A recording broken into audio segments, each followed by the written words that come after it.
The year was 1996 and England mania was sweeping the nation.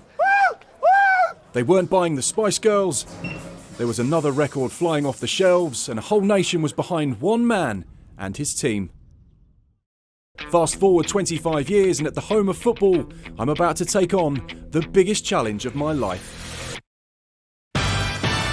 My mission is simple. I've got just 7 days to speak to all 22 of Terry's boys, get my Euro 96 shirt signed and get them to agree to come to my reunion, which is in a week's time. And there's a twist. Got to do it in this. A fully electric van. I'll be travelling to as many of the interviews as possible with zero emissions, but with a 100-mile range, it will be keeping me on my toes. Yeah, so this wasn't quite what I had in mind to try and get around the country, but in the name of being green, I'm willing to give it a bash. Coming up, I'm on the search for the boys of 96. First signature on the shirt. I'm in London looking for some Arsenal legends. The only reporter I like is you. And then I head to the northeast in search of a Newcastle icon. Have you seen Alan Shearer? No idea. And I make some new friends along the way. I've heard he's partial to a ginger nut. Whoa. And I couldn't do it without my long-standing cameraman, Scott. Oh, I forget that I've got a cameraman in the car. So come along for the ride. I'm on the search for some 1996 nostalgia.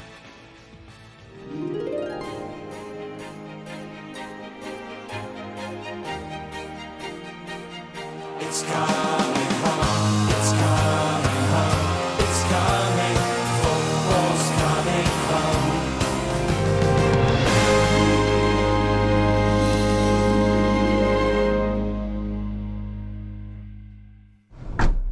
Now we can go. St George's Park, here we come. So we headed north, 132 miles from Wembley on England squad announcement day, which means one of the boys of 96 is definitely going to be at England's training base. We don't care about the England players today, we care about the England players Of yesterday. of yesterday. I like where you're going, you could be a reporter. No, I've got too much talent for that. Allegedly. The first two people you see every time you come to St George's Park. Hello. I'm looking for this man. Well, I know where he is. So we've got some really good info from Stella there, who says that he's going to be headed over to this building at some stage in the next hour or so. Gareth Southgate, Rob Dorsey, doing Sky Sports News. Chaps, I need Gareth Southgate. Have you seen him? He's been wandering around the place, actually. I saw him walk that way. Their fault. If it's wrong, it's their fault. There he is. Gareth Southgate, the England manager, and my number one is coming towards us. I'm quite excited about this. It's the England gaffer. Thank you so much for your time. No problem. No problem. It's so good to see you. And you. Thank you so much. Are you all good? I'm good. How are you? Yeah, very good, thank you. Good. Gareth Southgate played every minute at Euro 96 at the heart of England's defence in their run to the semi-finals. I know today is a massively important day as you announce your squad for this summer's Euros, but I want to take you back in time, 25 years, to a little tournament called Euro 96. Now for me, it was the tournament that made me fall in love with football as a 12-year-old kid. You played every second of that tournament. And you know what I'm doing 25 years later? I'm getting the boys back together.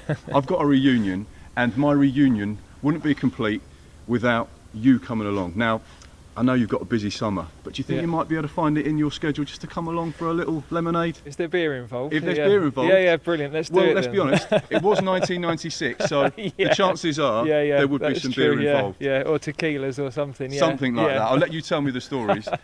Let's seal the deal. Great. Let's get your signature on my Euro 96 shirt. Good memories. I do see some of the boys as I'm travelling around to games, and it was a brilliant experience for all of us, I think. Special group of players as well, and coaches, I have to say. If you could take one thing from Euro 96 into 2021, what would that be? I think the spirit of the team. I mean, we feel we are growing that anyway. We obviously had some outstanding leaders, and I think there were a lot of experienced players in that squad. I mean, I was captain of my club, but there was Tony Adams, Stuart Pearce, Paul Ince, Teddy Sheringham, David Platt, all captains of their clubs. You had people that in the big moments stood up, fought together. As with any tournament, you've got lads who aren't playing in all of the games, and they played their role, really well. It's a hard role, and they gave themselves to the team. So I think they're the things in tournaments that are so important. Is there one memory you have of Euro 96 that always stands with you as being particularly special? Everyone talks about the togetherness of the squad. Yeah. The game with Holland is one that always sticks with me because we played so well on the night against a really top team. So, but then there are the moments where, you know, we had a little card school going, and when I tell you who was in it, you'll realise it wasn't for big money because Pierce was in it, I was in it. So Tony Adams, Teddy Sheringham, and we'd have a game called Hearts, and we'd have a cup of tea or a cup of coffee and a scone with clotted cream every 4 o'clock and watch the world go by, you know, and that was a little tradition. And then football got more serious and cream was off the menu. So so there are those little things that you remember that went on that, there's so many little pictures going through my head as you say it, but yeah, great time. And I think that spirit that the public found and the way the tournament grew and the involvement of the fans grew, that's what we hope we can regenerate this summer. Fantastic. Well, I can't wait to see you in action. I'm so grateful of your time because I know you are chock-a-block busy. No, it's a pleasure. I've got my first signature on my Euro 96 top. Couldn't have got much better than that, really. The England manager. There's a few bigger names than me in that team. So I promise I'll fill it up. What a way to start. The England manager has signed up for my reunion. He sealed the deal with an autograph. You've aged well. I've aged. I had time for a quick selfie for the scrapbook, and I was ready to hit the road. One down, 21 to go. So where we go now? It's Monday. And you know what that means? Monday Night Football. You know what that means? Gary Neville's at Sky. But do you want to know what the bonus is? Jamie Redknapp. With zero emissions, we were heading back to London to get 2 pundits with 1 stone. We're looking for Jamie and Gary. Scott, you need your pass. I'm in a Sky van. That's the welcome we get every time we come into Sky. With security navigated, I could start my hunt. Jamie had barely even got through the front door before I pounced. Hey, Jamie. Hi Mark, are you right? I'm sorry to bother, you've been in the door literally 20 seconds. Yeah. I'm making a show for Sky Sports called The Boys of 96. Once you've come off air or finished, we'll have a little chat about some of the stories. Let's You've got chat some about it. stories? Let's do it. Well, I'll try. I can see what I've got for you. Good. So Jamie had agreed to chat, and now it was time to reminisce with Gary, another one of the youngest members of Terry's squad. You were a young 21-year-old. What do you Yes. remember? The big thing I remember is Stuart Pearce saying to me at one point in the tournament, "This is as good as it gets." And I don't know whether that was, to be fair, to inspire me or half kill me, the fact that that was it. I was 21 and my career was never going to get any better for England, but he was true as well. Following a League and Cup double with Manchester United, a fresh-faced Gary Neville had the chance to impress in his first major tournament for England. I'm getting a little bit of goosebumps now just thinking about things like the moment when we scored against Scotland, Gazza's goal, or the Holland night, which was just memorable and never an out-of-body experience. I wish I could have taken a film, had a camera phone of Pearce and Adams in the England change room before the game. I wish people could see it. It would make the hairs on the back of your neck stand up, how proud they were to play for England, those 3 lions on their chest and that sort of feeling of pride in their country. And, you know, I can't communicate it like they could in that dressing room. But I love this country, although I've never said it really before that much. But that was a period that I felt more proud to be English than any other time in my life. Stuart Pearce would stand up. Adams would be doing tackles against a concrete wall. The ball would be against the wall and he'd be, you know what I mean? And it would be old school. But the fact they'd come through that old school of the 70s and 80s of sort of win your first tackle, make sure we don't let anyone dominate us on our turf, make sure it's our ground, it's Wembley Stadium, reminding you of sort of like this. And for me as a 21-year-old, 20-year-old playing with them, this was every game. After Gareth Southgate's big revelations about a cream tea and scone culture at the training base, I had to find out more. You used to train, have your sort of your lunch, and then in the mid-afternoon, he'd have almost like a Wimbledon. You know, at Wimbledon, they have like sort of the strawberries, the cream and scones and jam and stuff, and he'd have it every afternoon. And for me and Phil and a few of the others, that was like the best part of the day. It's unbelievable. You went from Manchester, we've never seen cream and jam and scones and stuff before. You sadly didn't play in the semi-final. No. You played every game yeah. until that moment because you've got 2 yellow cards. Yeah. For a young lad who dreamed about playing in cup finals, what was that like for you? Do you know why I wasn't devastated? I always remember Terry coming to me after the Spain game, and obviously he knew I'd been suspended and saying, "Don't worry, you'll be back in for the final." And I just thought I was coming back in. And then obviously we get knocked out. I was absolutely devastated, as everybody was. When you're knocked out, you don't know you're being knocked out of a tournament. You find out at that moment, and then literally you're going home. And I remember getting back to the hotel and just feeling completely empty, like the world had just gone. Like this dream, this sort of thing had just evaporated, and it's like it was just a shock. There was no warning. We were good enough in Euro 96. Absolutely. And people say, well, you weren't because you didn't win it. You're right. Sounds like a sort of bad loser, but we were good enough. We just those moments that, flip of a coin, yeah. You talk about the negatives, you talk about the heartache. I'm going to bring the good times back to you, Gary. You know what's Please coming. do. You know what's coming. Guess what? I'm getting the boys back together. 25 years later, I'm doing a Euro 96 reunion. Will you please promise to come along? Depends where it is. It's at Sky. It's here. It's at Sky. You can't possibly say no. I'll probably be here anyway. I think, yeah, of course I would, I think. So Gary was in. Now to get Jamie signed up for my reunion. When I say to you the words Euro 96, what comes to mind? The most amazing football tournament, most incredible thing I've ever been involved in. Part stag do. Just an amazing time to be an English footballer. I was 21. We had a manager that treated us like adults. We got in a few scrapes, namely the dentist chair.